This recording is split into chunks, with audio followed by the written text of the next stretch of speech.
சுருக்கமா சொல்லணும்னா கடகராசிக்கு வந்து இந்த வருகின்ற ஆங்கில புத்தாண்டு என்பது ஒரு பிளாக் பஸ்டர் இயர். அதாவது தொழிலாக இருக்கட்டும், திருமணமாக இருக்கட்டும், உடல் நலமாக இருக்கட்டும், குழந்தை பாக்கியமாக இருக்கட்டும், கல்வியாக இருக்கட்டும், எல்லாத்துலேயுமே வந்து பாசிட்டிவான ரிசல்ட் தர மாதிரியான அமைப்பு தான் இருக்கு.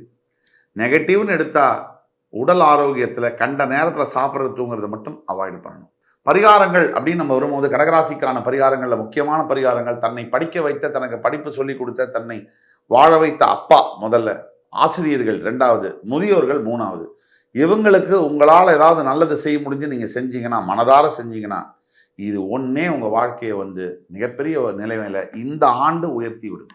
கடகராசிக்காரர்களுக்கு ஒட்டு மொத்தத்தில் ஒரே வார்த்தையில் சொல்லணும்னா, வருகின்ற ஆங்கில புத்தாண்டு ஆண்டு வந்து ஒரு ஜாக்பாட் வருஷம். நீங்கள் பட்ட கஷ்டம், அஷ்டம சனினால் நீங்கள் பட்ட பாதிப்பு, நீங்கள் அடைஞ்ச அவமானம், உங்கள் எதிரி உங்கள் காலில் விழுந்து மன்னிப்பு கேட்கக்கூடிய காலத்தில் நீங்கள் இருக்கீங்க. வெற்றி கண்டிப்பாக உண்டு. இது